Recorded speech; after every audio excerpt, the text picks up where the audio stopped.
Spoštovane gospe in gospodje, dober dan in najlepša hvala za povabilo.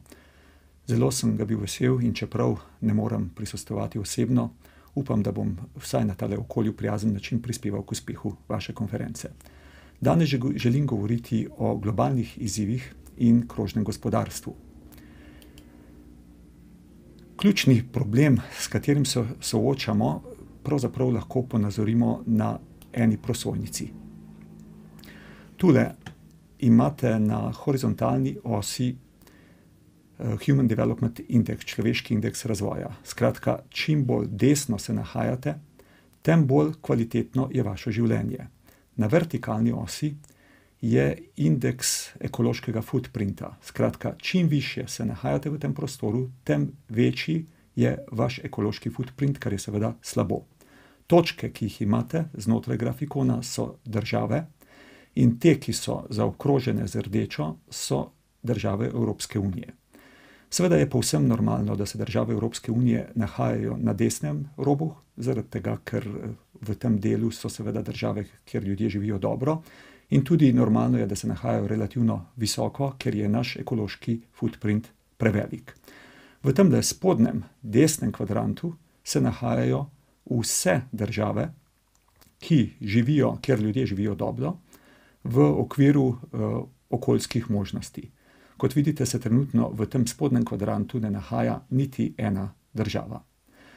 V čem je problem? Problem je, da se države tekom razvoja vedno pomikajo desno in navzgor in šele ko spoznajo, kakšen je vpliv na okolje, se začnejo premikati navzdol. Žal je z vsemi državami, ki se nahajajo v razvojni fazi, ta razvojni vzorec, ki smo ga na nek način razvili v razvitem delu sveta, nemogoče ponoviti. Zaradi tega je zelo bistveno, da prav v razvitem delu sveta svojim načinom obnašanja poskušamo dati dober primer, kako je mogoče spremeniti svoj način življenja, hkrati še vedno živeti kvalitetno življenje, a imeti manjši vpliv na okolje. To je tudi naša naloga in to bi bilo v eni prosojnici pravzaprav predstavljen, kakšen je ključen razvojni problem danes, s katerim se globalno soočamo. Dejstva, ki jih ne upoštevamo zadosti, so naslednja. Prvo je povezano z rastjo prebivalstva. Danes, kot večina vas ve, nas je na svetu približno dobrih 7 milijard. In večina je tudi že slišala, da nas bo več kot 9 milijard leta 2050. Po oceni Združenih narodov, zadnji oceni, ki je bila narejena pred kratkim, 9,7 milijard.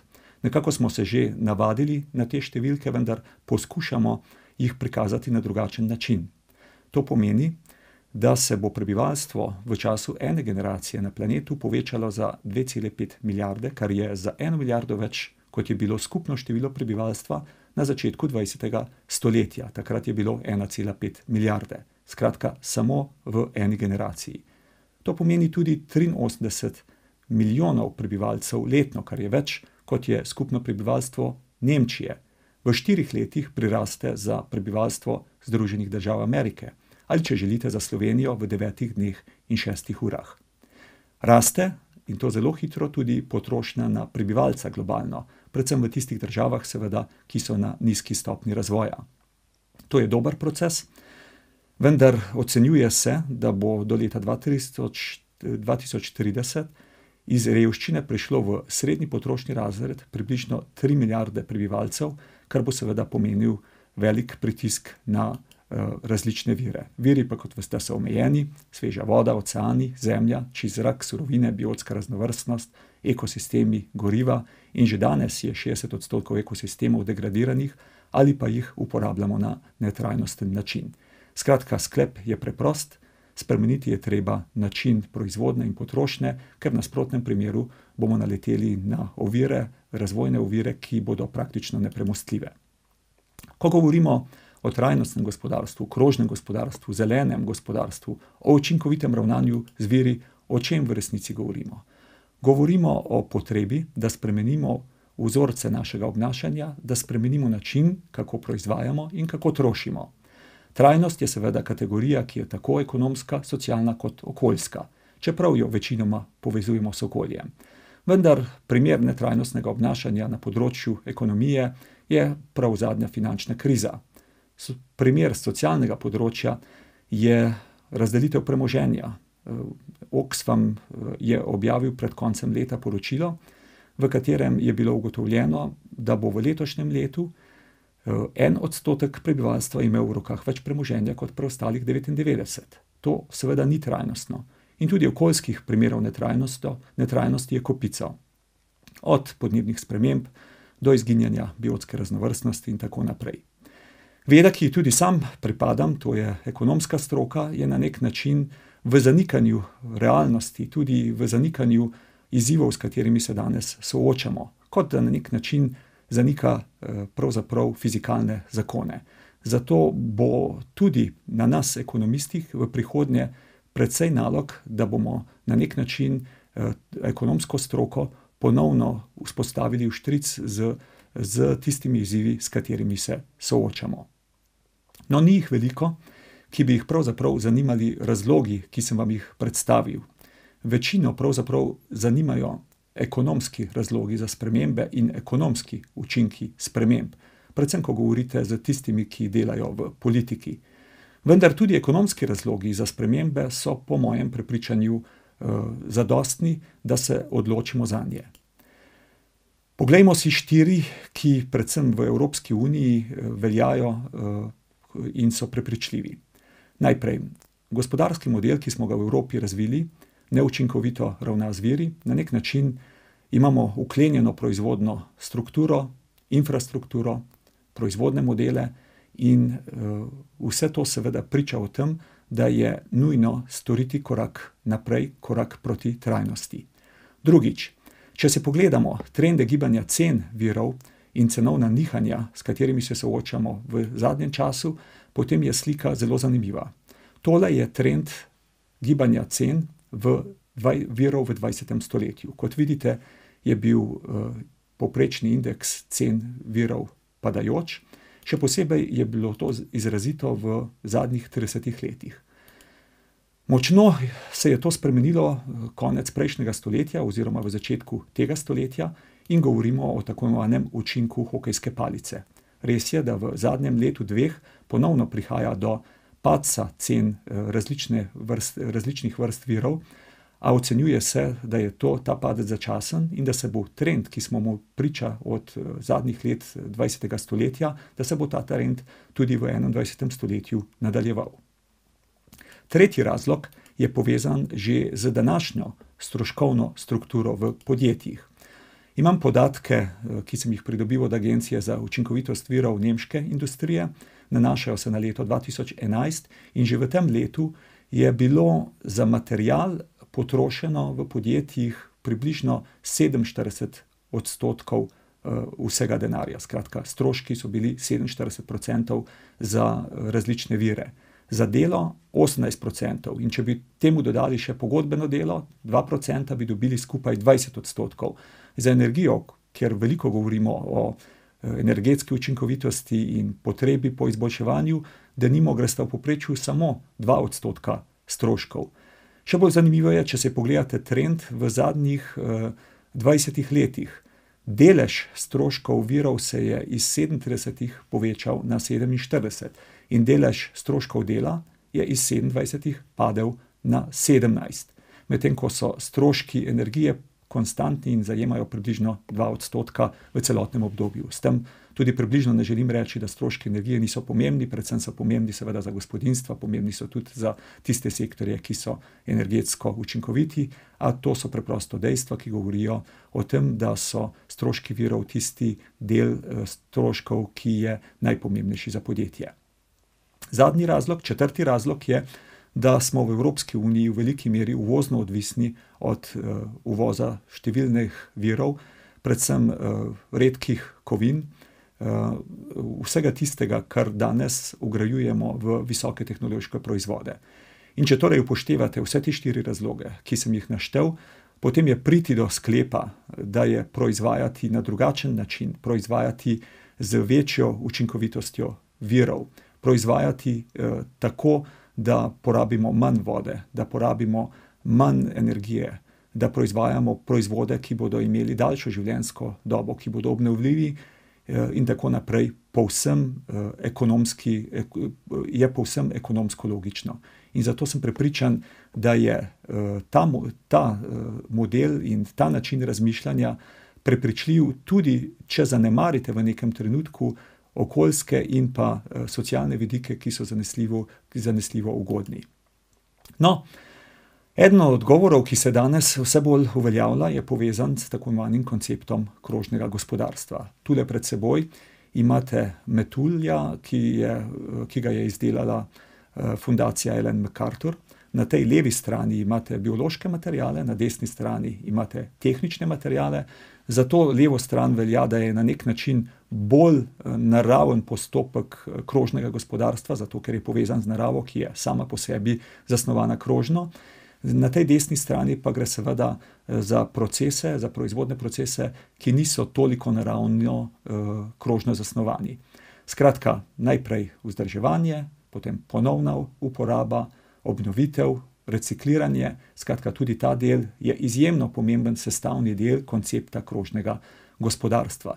Če bi želel koncept krožnega gospodarstva orisati z enim stavkom, potem bi dejal, da gre za koncept, v katerem poskušamo v proizvodnem in potrošnem procesu zadržati različne vire čim dlje. Poglejmo si 3 primere različne, ki mislim, da so dovolj prepričljivi. Prvi se nanaša na obnovitev proizvoda. Obnovitev je kompleksen, strogo definiran industrijski proces, v katerem predhodno prodani, dotrajani ali nefunkcionalni proizvod ali del tega obnovimo v stanje, da je kot nov ali celo boljši kot nov. Če si pogledamo denimo primer glave motorja in kakšni so učinki na različne vire.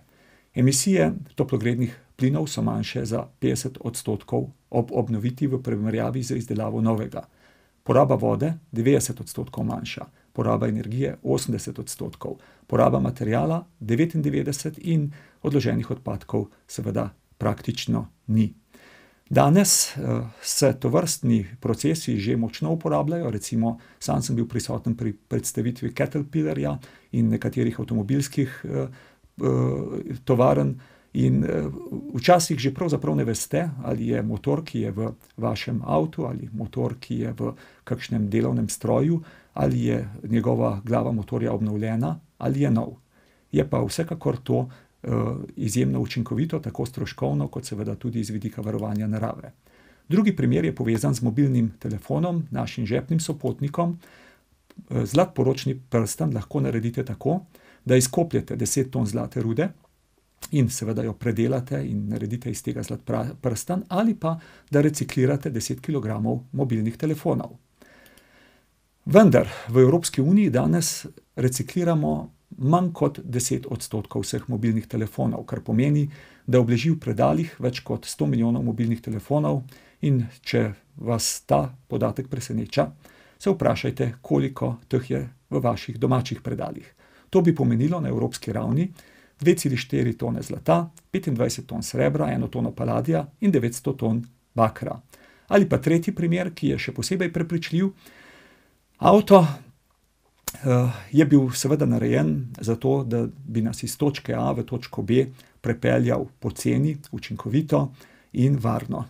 In seveda sistem mobilnosti, ki smo ga danes razvili, pravzaprav je zelo daleč od tistega sistema, ki je bil verjetno zamišljen v začetku.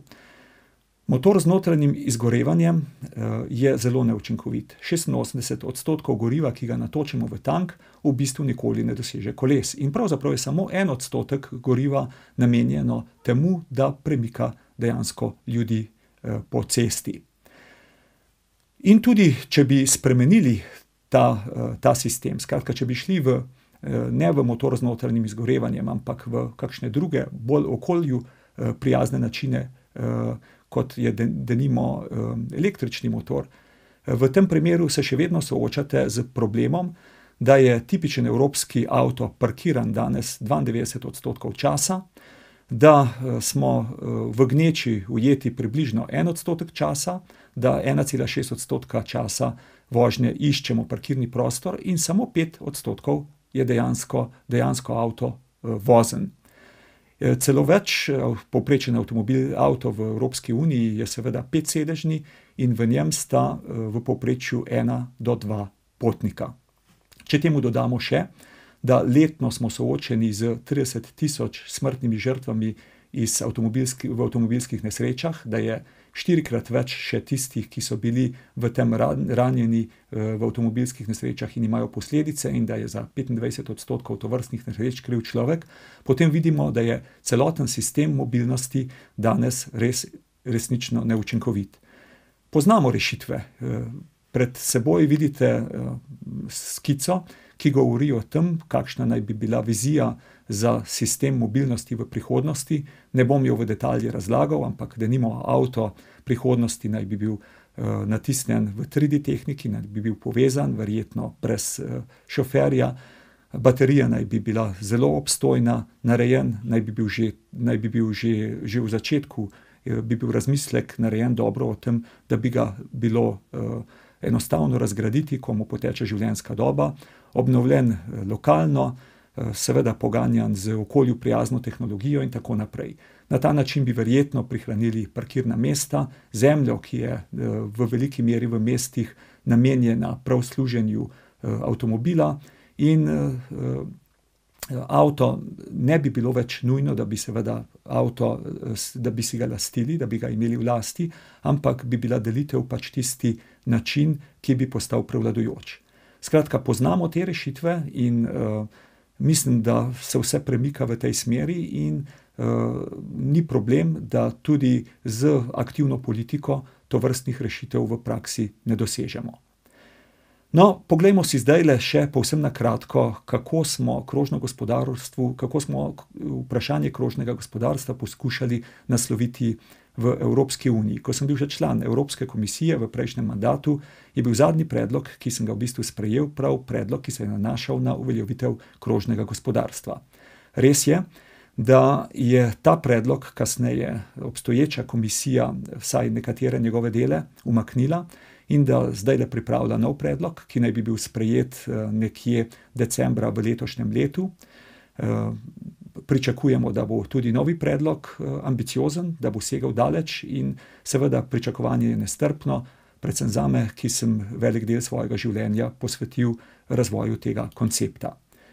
Kateri so bili cilji paketa krožnega gospodarstva, ki sem ga sam v prejšnjem mandatu predlagal? Najprej nanašali so se na komunalne odpadke. Eden od ciljev je bil, da se ponovna uporaba, recikliranje, ki vključuje kompostiranje, mora nanašati najmanj na 70% odpadkov. Na odlagališča se ne sme odložiti do leta 2025 nič, kar se reciklira ali biorazgradi. In predlagal sem tudi nove, strožje kriterije za recikliranje na uporabu pri embalaži. Vse te vidite tukajle v temle levem delu preglednice. No, vsi ti črno zapisani ukrepi so bili zakonsko obvezujoči. Tisti, ki so pa zapisani z rdečo, kot zmanjšanje odpadne hrane do leta 2025 za 30%, zmanjšanje odpadkov v morju do leta 2020 za 30% in pa odprava odlagališč v celoti v Evropski uniji do leta 2030, kar pomeni, da ne bi smelo odlagati več kot 5% celotnih odpadkov do leta. Vse to je bilo pa seveda nezakonsko zavezujoče. Koncept je pravzaprav, če bi ga poskušal opisati z enim stavkom, pomenil, da se pravzaprav odpadki v Evropski uniji spremenijo v dragocen vir in da odpravimo odlagališča praktično v celoti. To je danes že prisotno nekje v 5-6 članicah Evropske unije. Poleg tega sem predlagal tudi krovni cilj bruto domačega proizvoda na potrošnjo materiala. To je predvsem z političnega vidika zelo pomembno, ker če poleg proizvodnosti dela spremljamo tudi proizvodnost virov, na nek način učinkovito spremljamo celoten sistem in v politični sistem vgradimo tudi pomembnost virov kot stroškovnega vidika. Ti cilji, ta indikator ne bi bil obvezujoč, vendar pa bi na nek način prisilil vse vlade, da bi razvile zadostne politike na področju krožnega gospodarstva. Dodali smo tudi še preglednico kazalnikov rabe na 4 področjih: pri zemlji, pri vodi, pri toplogrednih plinih in pa pri materialu. In za konec naj povem samo še to, da je Eurostat že od leta 2013 začel izdajati letni pregled stanja učinkovitosti virov, kar je tudi zelo pomemben podatek. Tudi mednarodna dogajanja so izjemno pomembna. V letošnjem letu, prav v teh dneh, se v New Yorku dogajajo izjemno pomembne stvari. Sprejemajo se trajnostni cilji razvoja, ki pomenijo korak k izkoreninjenju revščine v skladu s trajnostjo. Gre za nek dogovor o novi družbeni pogodbi, ki temelji na tako imenovanem New Normal. Proces, ki je začel se pod okriljem Združenih narodov v Riu leta 2012 in naj bi pomenil korak od milenijskih ciljev do trajnostnih ciljev razvoja. Gre za 17 ciljev, 169 tarč, veliko indikatorjev, izjemno kompleksen sistem, ki ga bo seveda v praksi težko implementirati, pomeni pa brez dvoma korak v pravo smer in bi mu veljalo posvetiti veliko pozornosti. Cilj 12 je povezan z trajnostno proizvodnjo in potrošnjo, z vsem tem, na kar se osredotočam v temle predavanju. No, drugi del pomembnih dogajanj mednarodnih je pa energetsko-podnebna konferenca v Parizu in pogajanja, ki so s tem povezana, in vsi skupaj upamo, da bodo seveda uspešna. Tudi vaš sektor ima seveda v vsem tem izjemno pomembno vlogo. Vsi jo dobro poznate, veste, da odpadki niso problem in da so pomembna in dragocena surovina, da je recikliranje pomemben sestavni del koncepta krožnega gospodarstva, da je ločeno zbiranje odpadkov predpogoj za predelavo, katere končni rezultat bo kvalitetna surovina, in da je osveščanje javnosti izjemno pomemben del vaše aktivnosti. In tudi ta konferenca, na kateri smo danes skupaj, je pomemben del tovrstne dejavnosti. Če sklenem. 21. stoletje je zanesljivo stoletje, ki ga zaznamuje ranljivost. Vse bolj smo povezani in na nek način je to ranljivost treba spremeniti v trajnost. Seveda to s seboj nosi tudi povečano odgovornost vsakega od nas kot posameznika, pa tudi povečano odgovornost vseh nas skupaj kot družbe in celote. Veliko se lahko naučimo od narave, ki je sistem, ki je zasnovan trajnostno in pa tudi krožno. V milijonih let izkušenj je prišlo do ureditve, kjer nič ni izgubljeno in ima vse svoj namen. Sprememba je seveda neizogibna. Kot je dejal moj dobri prijatelj Pavan Sukhdev, naš kompas je pokvarjen in je potreben popravila. Varovanje okolja in zdravja ljudi ne bo mogoče brez temeljite prevetritve načina proizvodnje in potrošnje, brez da bi posegli v same temelje obstoječe ekonomske doktrine, in ekonomski razvoj ne bo mogoč brez spoštovanja meja našega planeta. To so na nek način že vedeli stari Grki. Ekologija, ekonomija, dve pomembni besedi, o katerih danes govorimo, imata isti koren oikos. Koren je torej dom. In naš dom že gori in je potreben resne in takojšnje gasilne akcije. Okolje in gospodarstvo sta del istega kovanca in čas je že, da prenehamo govoriti o metanju tega kovanca in o tem, ali bo padel na stran okolja ali na stran gospodarstva, in da spoznamo, da gre za nekaj, kar drugega dopolnjuje. To bi bilo vse. Zahvaljujem se vam za vašo pozornost in vam želim resnično uspešno konferenco. Hvala in nasvidenje.